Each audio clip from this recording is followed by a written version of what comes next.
کتاب مقدس میں سے آستر کے 8ویں باب کی تلاوت۔ اسی دن اکسویرس بادشاہ نے یہودیوں کے دشمن حمان کا گھر آستر ملکہ کو بخشا اور مرد کی بادشاہ کے سامنے آیا، کیونکہ آستر نے بتا دیا تھا کہ اس کا اس سے کیا رشتہ تھا۔ اور بادشاہ نے اپنی انگوٹھی جو اس نے حمان سے لے لی تھی اتار کر مرد کی کو دی، اور آستر نے مرد کی کو حمان کے گھر پر مختار بنا دیا۔ اور آستر نے پھر بادشاہ کے حضور عرض کی اور اس کے قدموں پر گری اور آنسو بہا بہا کر اس کی منت کی کہ حمان اجاجی کی بدخواہی اور سازش کو جو اس نے یہودیوں کے برخلاف کی تھی باطل کر دے۔ تب بادشاہ نے آستر کی طرف سنہلا آسا بڑھایا، سو آستر بادشاہ کے حضور اٹھ کھڑی ہوئی اور کہنے لگی کہ اگر بادشاہ کو منظور ہو اور میں اس کی نظر میں مقبول ہوں اور یہ بات بادشاہ کو مناسب معلوم ہو اور میں اس کی نگاہ میں پیاری ہوں، تو ان فرمانوں کو منسوخ کرنے کو لکھا جائے جن کو اجاجی حمداتا کے بیٹے حمان ان سب یہودیوں کو ہلاک کرنے کے لیے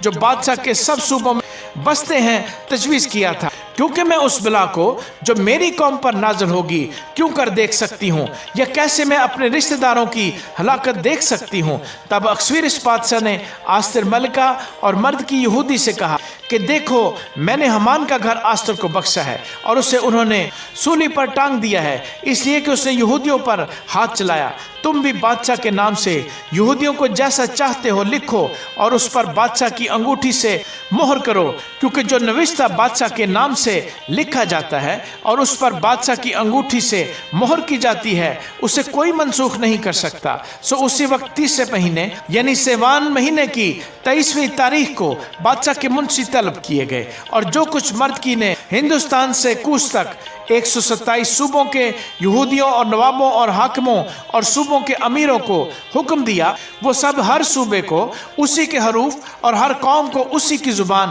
اور یہودیوں کو ان کے حروف اور ان کی زبان کے مطابق لکھا گیا۔ اور اس نے اکسویرس بادشاہ کے نام سے خط لکھے اور بادشاہ کی انگوٹھی سے ان پر مہر کی اور ان کو سوار ہرکاروں کے ہاتھ روانہ کیا جو عمدہ نسل کے تیز رفتار شاہی گھوڑوں پر سوار تھے۔ ان میں بادشاہ نے یہودیوں کو جو ہر شہر میں تھے اجازت دی کہ اکٹھے ہو کر اپنی جان بچانے کے لیے مقابلے پر اڑ جائیں، اور اس قوم اور اس صوبہ کی ساری فوج کو جو ان پر اور ان کے چھوٹے بچوں اور بیویوں پر حملہ آور ہو ہلاک اور قتل کریں اور نیست و نابود کر دیں اور ان کا مال لوٹ لیں۔ یہ اکسویرس بادشاہ کے سب صوبوں میں 12ویں مہینے یعنی ادار مہینے کی 13ویں تاریخ کو ایک ہی دن میں ہو۔ اس تحریر کی ایک ایک نقل سب قوموں کے لیے شائع کی گئی کہ اس فرمان کا اعلان ہر صوبے میں کیا جائے تاکہ یہودی اس دن اپنے دشمنوں سے اپنا انتقام لینے کو تیار رہیں۔ سو وہ ہر کارے جو تیز رفتار شاہی گھوڑوں پر سوار تھے روانہ ہوئے اور بادشاہ کے حکم کی وجہ سے